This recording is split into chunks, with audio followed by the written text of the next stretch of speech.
Hey everybody. We're at week 2 of the videos that I told you that I would send for going over all of the oils that came in your starter kit. Now last week we talked about lavender and RC, and this week we're going to talk about peppermint and frankincense. So before I start, I want to go ahead and say this, and this covers all of the oils. You have one oil, peppermint, and there's several others, but they come in a white label. And then you have another, the same oil, but it has a different color label. I just want you to understand that this has the same oil in it. You have your peppermint essential oil over here, then you have the peppermint vitality. This is more of the line of oils that were made for ingestion, but it's the same oil in both bottles. Okay, it's for FDA standards. You had to have a different label. Something that you ingest, they say you can't also use topically or aromatically. It's just a label, but it's the same oil. Okay, so now that that's cleared up, and that's for all of the vitality oils, that also has the same oil in another label, color label. Okay, so we're going to talk about peppermint vitality. It supports healthy digestion. It's wonderful respiratory support as well. It's also invigorating to your mind and your spirit. I like to put, I'm going to open this up. This is a new bottle. So I like to put, sometimes before I exercise, I'll put a drop in the palm of my hand and just kind of rotate it and just smell.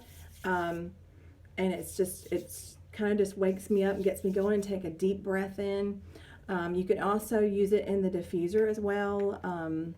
You can put it with, I like it with lavender and lemon for respiratory support, but good seasonal respiratory support in the diffuser, or you can also do that topically.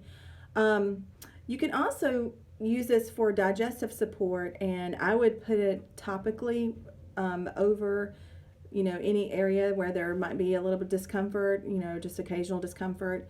You can put a drop of it in your water, and that also helps for digestive support as well. Okay, so what I like to do with it as well is, I gotta put this in there for FDA standards. I make what's called, I made a little label, it's called Sun-Kissed Spray, and that's just my label that I put on there. But this is for if you go out in the sun and you just need a little bit of skin care afterwards. I like to mix this with witch hazel. So I'll get a little jar, so about a 4-ounce jar. I'll get witch hazel and some lavender and some peppermint and a little bit of vitamin E oil. And I like to keep it in the refrigerator because it's nice and cooling when you spray it on, if you just need that little skin comfort there. And I called it Sun-Kissed Spray. That's just my name. But you spray it on wherever you need that, and it's just the peppermint in it is nice and cooling, and the lavender, it's just really soothing. And of course the witch hazel is also really soothing. So that's nice in there. And I'm going to include a recipe for that if you'd like also. It's going to be in the email as well. Okay, so we use this for supporting our digestion. We can also use it for respiratory support, like I mentioned. And I like to put it, in, I don't know if you ever remember these nasal inhalers. They have the little white wick that goes in there. I'll put whatever oils I want for whatever reasons, But peppermint's really great in these things. You just got to make sure you let it soak in the wick all the way really good before you use it because it may be uncomfortable. But you can get these on Amazon. You can also get bottles on Amazon. There are some other companies that you can purchase them from, but Amazon is one, if you have Prime membership, it's just, it's logical to do it that way because you get free shipping. Okay, so we covered peppermint, and let me see. Okay, so now I want to talk, one more thing about peppermint is if you use it in layering. Layering is a technique that you use when you want to use more than one oil topically. You would do, let's just say you want to do lavender, copaiba, and peppermint. So I would put, for whatever reason, topically, I would put lavender, then I'd put copaiba, and then peppermint last, because peppermint helps to drive in all the other oils. So it helps with that. So that's important, and you could really feel it. It's really good. It's also good for just occasional head discomfort. And I like to apply if I have any head discomfort. I like to apply it behind the base of my skull again and around my ears, and it just it really helps that way. Okay. All right. So the next oil we're going to talk about is frankincense, and I would encourage you in your own time to look up the website pubmed.gov, pubmed.gov. There are some studies that's been done on frankincense, and you might find some of those interesting, but it's basically an overall, it's overall great support for your body overall. So this oil right here is considered the real incense. It is also considered the holy anointing oil. It's used in religious ceremonies worldwide, even today.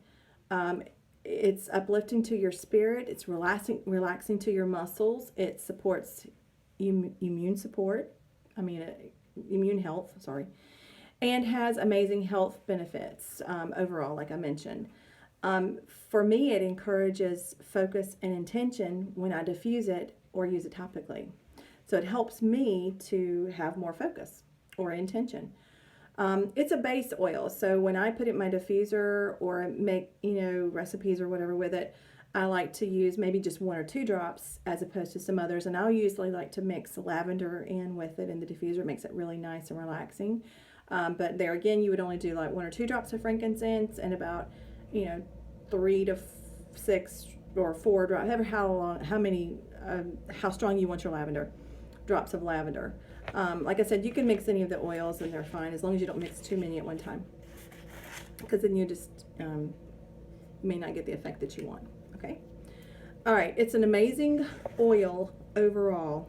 Some people like to put it topically, just on their temples or on here or in the base of their skull. It's amazing on the spine as well. So you have somebody apply it on your spine, and it's great for that. It's also good for skin support for maturing skin like mine, and I've seen some videos of people who have used it for their skin and have before and after pictures, and it's really good for that. Some people use it in skincare, lotions, creams that they make, and Young Living also has some that they sell as well with frankincense in it. So it's important. I have a scrub that I've made with the frankincense resins and with this and rose oil, and it makes it kind of just sloths off dead skin. You have to do that occasionally, but it's really good for that. So excellent for skin support as well, and just overall support. Now I'll have recipes for that also in the email, so just be sure to check that out. And next week we're going to cover 2 more oils. Bye bye.